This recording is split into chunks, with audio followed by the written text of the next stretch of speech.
stocks our strategists feel are poised to deliver positive returns are featured now in their top stock picks of the week. A couple of more interesting top stock picks coming your way, courtesy of Shiraz Mian and Brian Boland. We're not going to waste any time getting to them because I know you are anxious to talk about Exxon. You stole my thunder. I was going to present it as this startup energy company that's coming up with exciting products.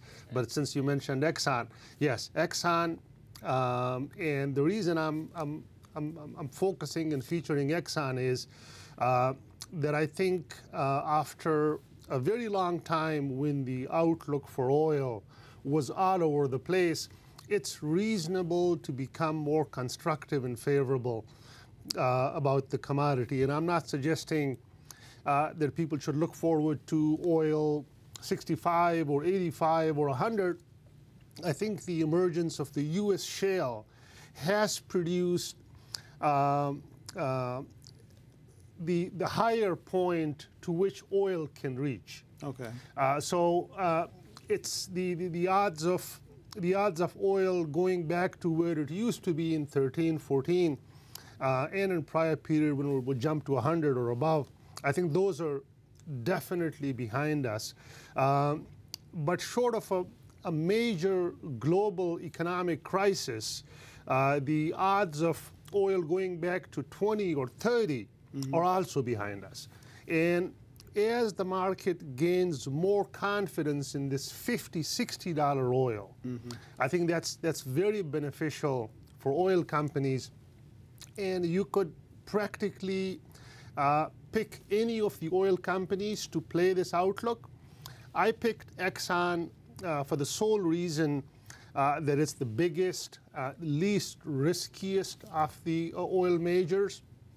Pays a pretty good dividend, about 3%, that it has never cut, even when oil was extremely low. Exxon is a low-risk way to play this favorable oil outlook. Chevron gives you relatively more leverage, still relatively lower risk, and folks that have more tolerance for risk, they can go down on the risk curve and go for E&Ps and perhaps even in the oil field services player. But on the whole, the idea of picking Exxon is that folks that have been running away from the energy space as too risky, too volatile, it's time for them to consider energy stocks for their portfolios as well. Well, Exxon's been a leading performer in its industry for a long time. Yes, but the stock has been struggling. And the struggle of Exxon and many other energy companies over the last couple of years is a reflection of what's happening to oil prices. Exxon isn't the strongest leverage to oil prices, even though it is the biggest oil company. And primarily, the reason for that is its relatively low-risk, diversified business model. But for folks that have lower tolerance for risk, Exxon is as good a way to play this favorable oil outlook as any other company. And as I mentioned, if you have tolerance for more risk, there's plenty of opportunities in the space as well. The idea is don't run away from the energy space. All right. Well, it had strong Q3 results. That's right. Yeah. So it's got that going for it. Yes. The stability in oil prices has improved the cash flow outlook. Both Exxon and Chevron, after about 3 years remaining free cash flow negative, are on track to be free cash flow positive in 17, and if this continues in 18 as well. All right, Brian. Against that backdrop, that was a good stock pick. Right. I think. It was. I like the oil names now. The oil prices bottomed out, mid-June or so, right? And then they come back to the mid-50s now, and what's going on in Saudi Arabia. It looks like we're bracing for higher prices as opposed to lower. That'll be a further upside. That's right.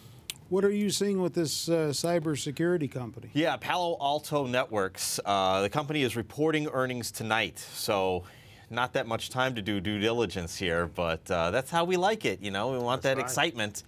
And talk about excitement, a $144 stock. The options market is pricing in a move up or down of 10%. And that's a healthy move on a $140 stock. Sure. So if we take a look at the screen here, we got a Zacks rank number 3. It's a hold. That's because the earnings estimates that have been moving the stock or positively impacting the stock over the last couple months here, the window is closed on that 60-day window for those estimate revisions. So we don't have the most favorable thing running into the report, but we do have a great history, and we'll take a look deeper at this in a little bit. But we can see there's been big beats of late, and that gives me the thought that there's going to be even more. There's going to be a big beat again tonight. If we look at the price and consensus chart here, we can see nothing but beats, no red marks at all, and good earnings growth. You know, I think last quarter, with the very positive move here following earnings, we thought that the stock was going to get back over 150 for good. It hasn't. So I think now is the time, with this 10% implied move, that we see a big move here in the stock.